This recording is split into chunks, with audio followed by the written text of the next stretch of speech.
up, Wedding Nerdigans? This is the one and only Packer Girl 89, and today's Manga Nerdigan live reaction video is going to be for Shokugeki no Soma chapter 214. And last chapter of Shokugeki no Soma, oh my god, so we got to see Soma's soba dish, and just thinking about it is making me hungry, but at the end of the chapter, we didn't get to see who the winner is, so we get to see who the winner of this Shokugeki is this week.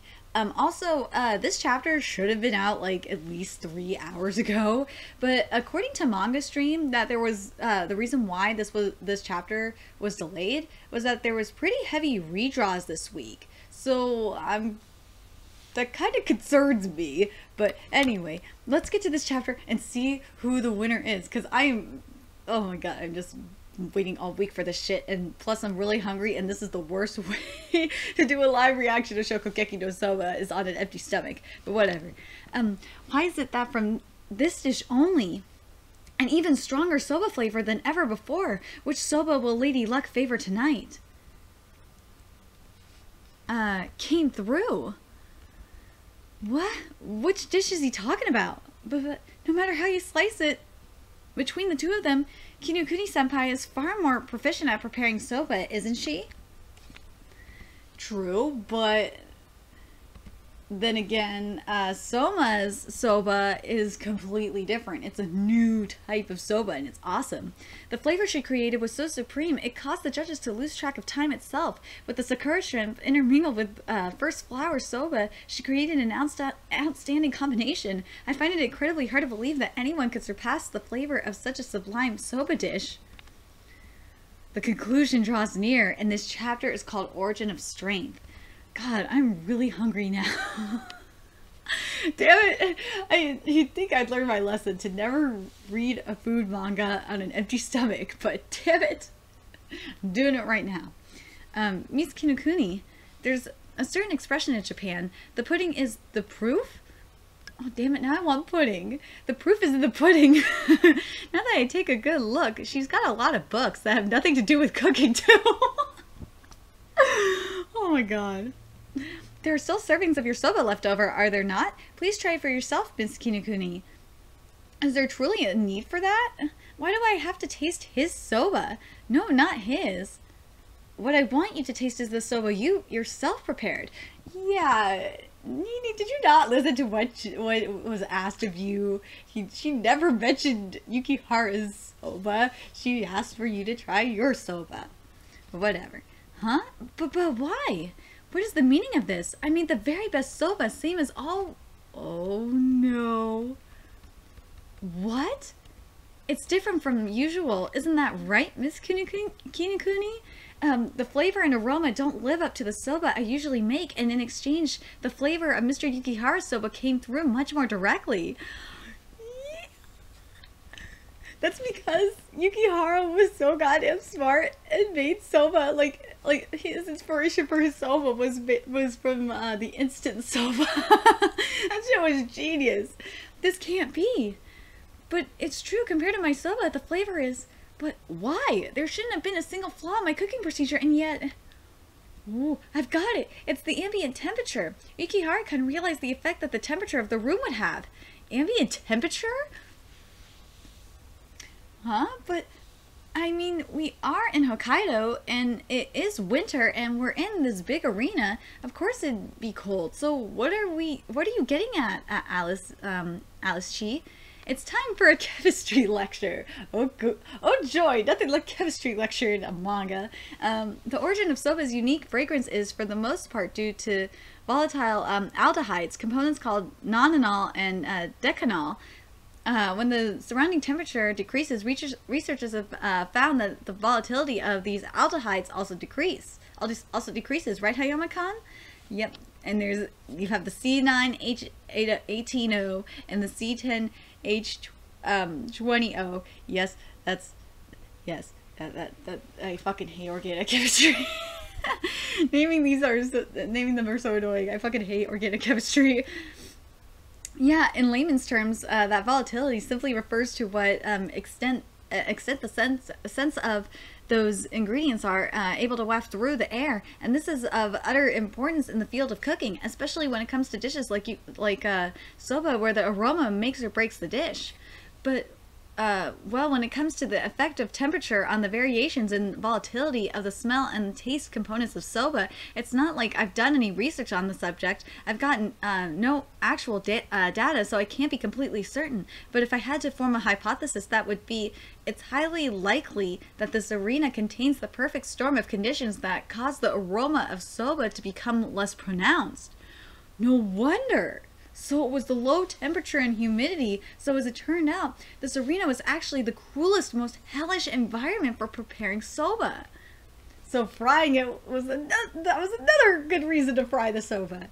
Misakinokuni soba was a dish in which you could taste light and delicate flavors intermingling with one another. That's exactly why it felt the full brunt of the effects of the room temperature. However, Mr. Yukihara's soba was different. He was able to cover for these unfavorable conditions for soba aroma by intentionally adding heat, strong-smelling oils, and the savory fragrance of these scorched noodles. These factors all came together as the overall appeal of his dish. What? That is nothing but a coincidence. He just so happened to use third flour without any regard for. No, this is not a coincidence. It's Ishiki Senpai time. Let's see what Ishiki Senpai has to say, because Ishiki Senpai has had this really badass looking demeanor on his face, and I've got it. Oh man, why you ask? Because Soma-kun predicted this would happen from the very start, didn't you, Soma-kun? Oh, the cute little. How would they do the cute little faces like that? Well, I didn't realize that the temperature would be the culprit, but when I was choosing my soba flour at the beginning of the match, something felt off. Compared to all the times I handled soba flour at home or during class, the smell just didn't have the usual pungence. Arena ingredient storage room. So that's why I thought I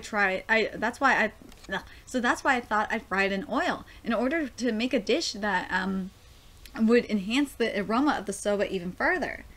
But first flour might not have been able to withstand the frying process. So I had thought if it's third flour with its incomparably strong aroma, then maybe, and in doing so, even in these conditions that impede the flavor and aroma of the soba, I'd still be able to deliver that savory soba goodness to our vulnerable judges, you know? Everyone's like, what the fuck? Everyone's response is just, everyone's reaction is just fucking epic. What's wrong? Was it something I said?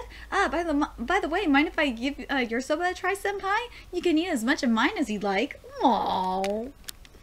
Now then, on the other hand, Kinokuni-kun, when soba was chosen as the theme, did the thought of using second or third flour occur to you even for a moment?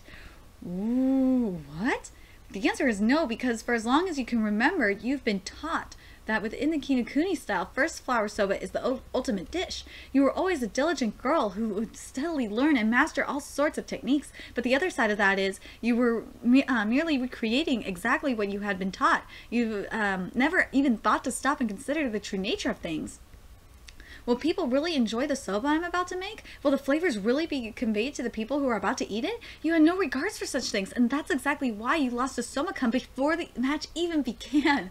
Oh, woo. Why? For as long as I can remember, I trained day in and day out, so all that I could bake the perfect soba, and yet, hey, tell me, how were you able to see that far ahead and do all that? I just can't understand. That's because Yukihara could see the future. That's why. He is an oracle, Nini. That is what it is. Yukihara is an oracle. This is a Shokugeki. Simply trying to perform at your usual level is enough to frazzle your nerves as it is. How are you able to wrap your head around such minute details in the middle of a life or death competition? Huh? What do you mean? When you're serving customers, every day is life or death. Doing this kind of stuff is just par for the course. I love Yukihara's answer. Yukihara's answer is just so him. It's just what he was raised with. Do you understand it now? The reason why facing him is so terrifying?